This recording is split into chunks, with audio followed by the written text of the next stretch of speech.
Saúde em Dia, com o Dr. Albert Dixon. Como vai, doutor Albert? Tudo bem? Tudo bem, boa tarde a todos. Você tá mais cabeludo ou a impressão? Tô mais cabeludo, na verdade.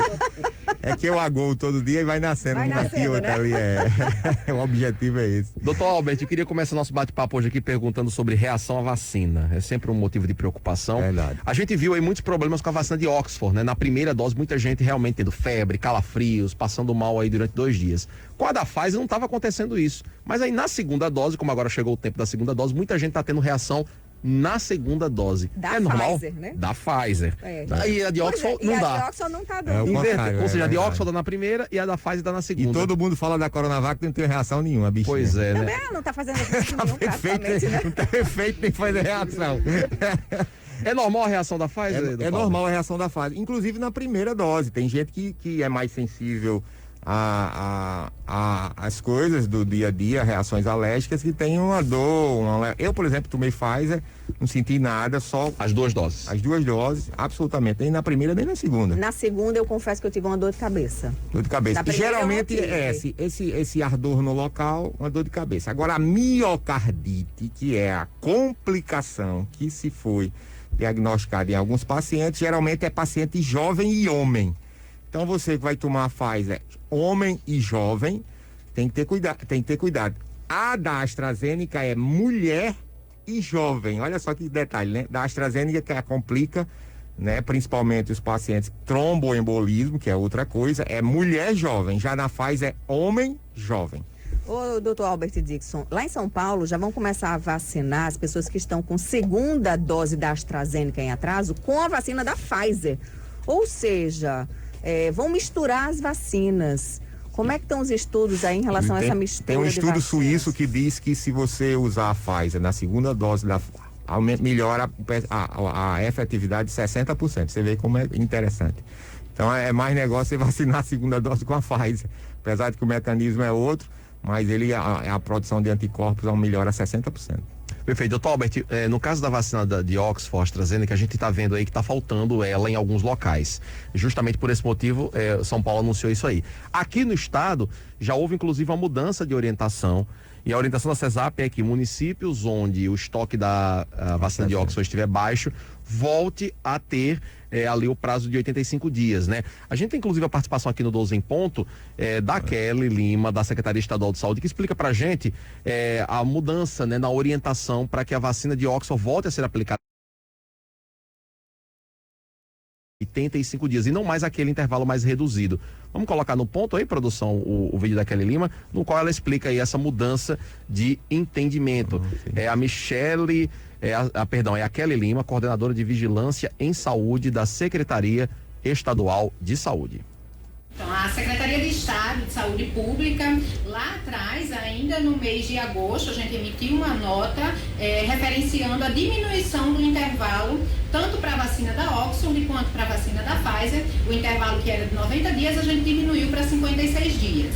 E nós fizemos isso exatamente por causa de uma orientação do Ministério da Saúde, a qual falava da importância de diminuir esse intervalo. E aí depois, nesse período, nós percebemos um desabastecimento dessa vacina da Oxford, AstraZeneca, e aí percebendo esse desabastecimento, nós começamos a sinalizar para os municípios que só diminuíssem o intervalo se eles tivessem doses para conseguir aplicar nesse período de 56 dias. Hoje, nós emitimos uma nota técnica informativa para todos os municípios, solicitando que eles retomem ao intervalo anterior, que é aquele intervalo exatamente de 90 dias, para que a gente consiga dar vazão à demanda das pessoas que precisarão ser imunizadas com a segunda dose.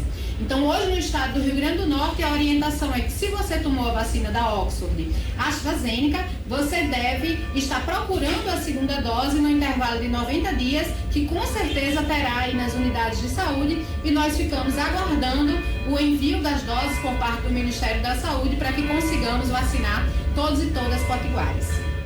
Então tá aí, fechando aqui, quem tomou a vacina de Oxford, a primeira dose, aguarda 85 dias, com certeza vai ter dose para você tomar a segunda dose. Agora, consulte o seu município, porque talvez aí haja doses suficientes que permitam que a segunda dose seja aplicada com antecedência. E antecipar essa dose da vacina aí, né, doutor Albert, garante aí uma proteção mais robusta, especialmente contra a variante Delta, né? É verdade. Eu fui No início logo da Delta, a gente já tinha saído uma pesquisa lá na Inglaterra, dizendo que exatamente se você antecipar, que eles já anteciparam, ele ganharia tempo porque o percentual passa de 33 para 88 na fase de efetividade contra a Delta e de 33 para 66, então, com Oxford. Então, se o governo está aumentando o tempo, vai ter, na verdade, só 30, a população que vai tomar só uma dose vai ficar 30% de efetividade por mais tempo. Então, se ele diminuir o tempo de uma para outra, ele vai aumentar a efetividade de 33 para 60, então é melhor. Então, ele está fazendo o efeito totalmente contrário, o governo. Doutor Albert, o Brasil já é o terceiro país que mais vacina no mundo, né? Essa ampliação aí da vacinação vai nos proteger de uma possível terceira onda, principalmente agora com essa Delta circulando, que a gente viu que teve terceira onda, né, na Europa, lá nos Estados Unidos também. Com a variante Delta. Voltou a crescer com variante Delta. Será que aqui no Brasil a gente vai estar protegido com essas vacinas? Porque a gente está vendo aí a volta dos eventos, dos grandes eventos. Verdade.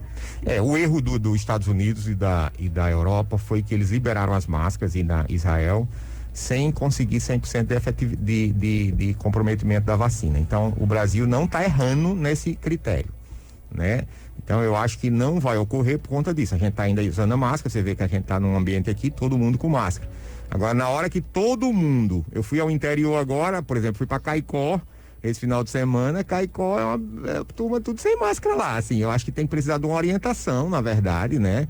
Da Secretaria de Saúde, inclusive eu estou aqui orientando a você que está me escutando, continue usando máscara. Na sua casa não, você fica lá que você conhece aquela pessoa, mas você vai para um local que não conhece aquela pessoa, aí fica conversando com ela, e se aquela pessoa tiver com Covid e passar, não é verdade? Então, assim, corre riscos. Doutor Albert Dixon, a gente tem aqui hoje no Rio Grande do Norte, segundo os dados mais atualizados, ainda são da semana passada, mas é o último que a gente tem, 100 mil pessoas que estão com a D2 atrasada, tomaram a primeira e não foram tomar a segunda dose. O que acontece com essas pessoas? Porque eu acho que falta de informação não é, porque todo dia a gente está divulgando aqui da importância da segunda dose e a questão dos prazos. O que passa na cabeça dessas pessoas? Na verdade, eu acredito que seja medo de ter reações. Isso aqui é o problema. Por exemplo, a Pfizer dá uma pequena reação. E é aquela propaganda. E é porque no Brasil não pegou essa onda, porque nos Estados Unidos a onda é grande. Se não vacinou, vai morrer, não sei o quê. Altera DNA, vai morrer, o filho vai não sei o quê.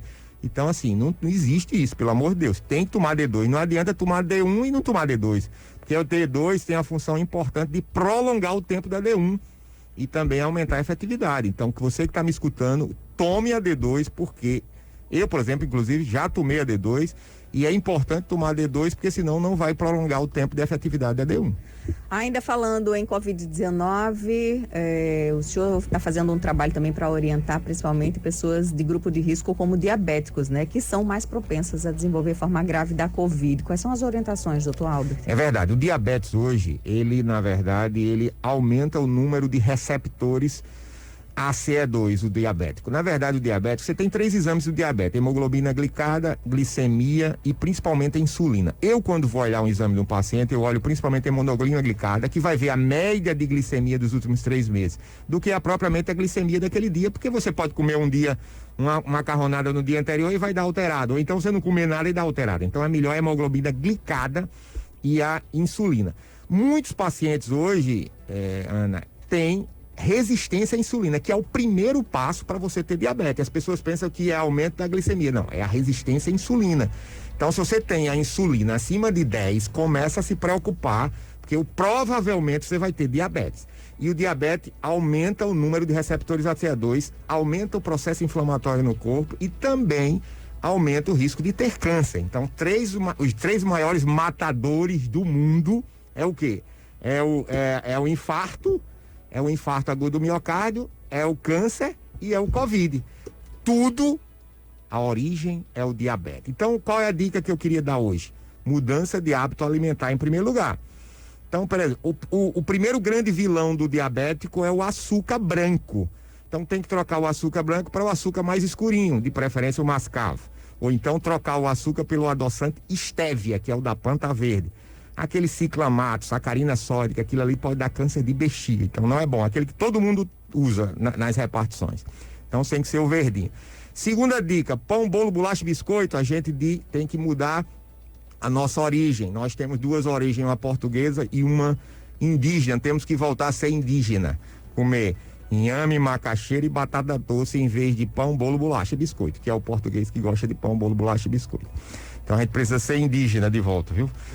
Aí a outra dica é que aumenta muito a resistência à insulina que as pessoas gostam. É o shoyu, é o glutamato monossódico. Aquilo aumenta muito a resistência à insulina, que está presente na comida japonesa, que está no tempero, os tabletes que você usa dentro de casa. Tem que voltar a usar os temperos que você próprio fabrica, né? O tempero com a pimenta, com a cúrcuma, com açafrão, com alho. As pessoas fazem isso. Aí a pessoa compra aquilo pronto e vem glutamato monossódico, que é um detalhe importante para o diabético que as pessoas não têm observado. Então essas 3 dicas são fundamentais para você manter o seu nível de glicose pelo menos abaixo de 100. E sempre prestar atenção à insulina e não somente à glicemia. Perfeito.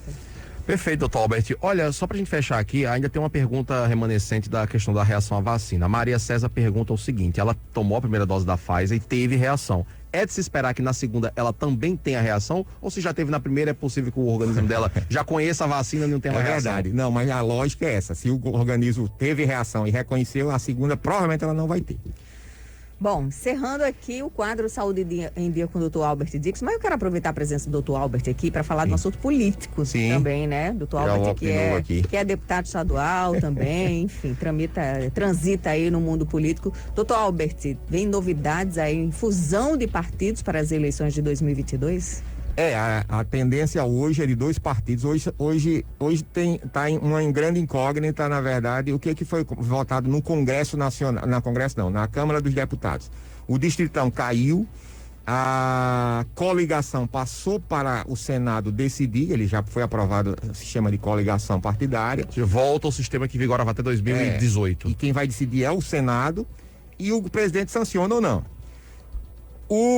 A federação passou no Senado primeiro, a Câmara Federal aprovou o que o Senado fez e o presidente vetou agora no último dia 6 de setembro. Vetou. Isso a federação seria o quê? Federação é uma aliança partidária lá de cima para baixo.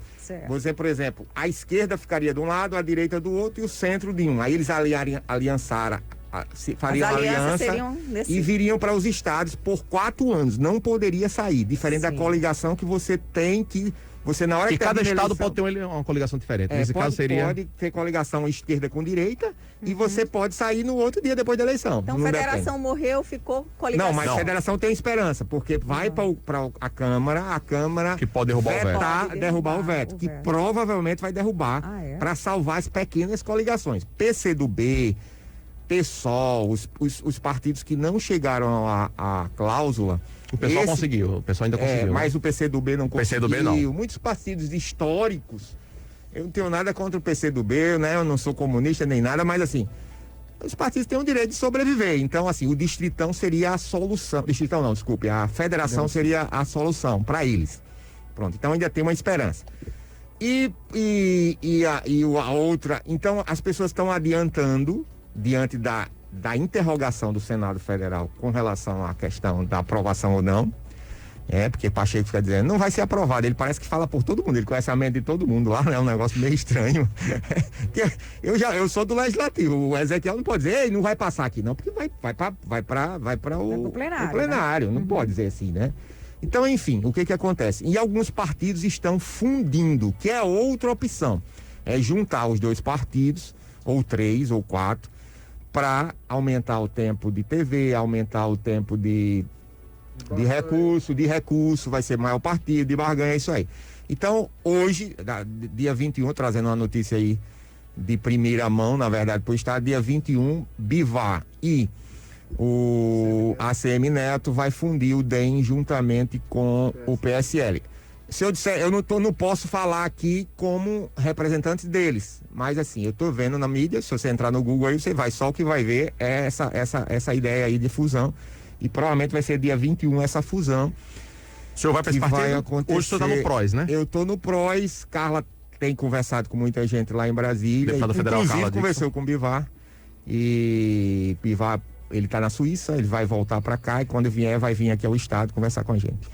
Então vamos lá, PSL vai juntar, vai fazer... PSL hoje tem... Vai fazer a fusão com o DEM, o Democratas. Ele vai ser o maior partido do Brasil, mais de 90 deputados.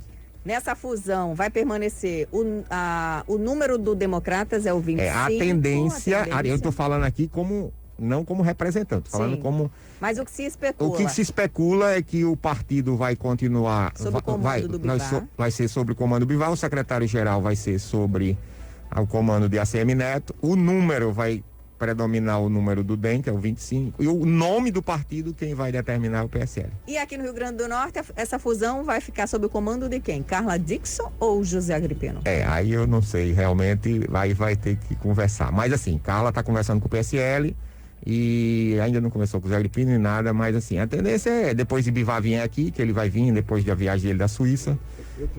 Tomar essa decisão. Deputado, eu queria saber o seguinte, doutor Albert. O PSL, aliás, esse novo partido, tende a ficar na base de apoio ao presidente atual, Bolsonaro, e apoiá-lo para a reeleição, ou corre o risco de apoiar outro candidato concorrente? Não, a tendência hoje desse partido, na verdade o PSL lançou uma aparente fagulha que foi o representador da Band da Atena. Então ele lançou isso. E o DEM está tentando lançar Pacheco, né? A gente tem olhado isso. Então, assim, eu acho que isso vai ter muita conversa pela frente, mas, assim, a tendência é ouvir e conversar. Mas eu não... O que eu tenho ouvido é isso, Pacheco e Datena. Vamos dizer que tenha realmente essas candidaturas, ou uma ou a outra, no segundo turno. A tendência do segundo turno é ir mais para a direita do que para a esquerda. Entendi. Ok, doutor Albert Dickson, muito obrigada pela sua participação mais uma vez no 12 em Ponto. Até segunda-feira. É isso aí. Obrigado, doutor Albert.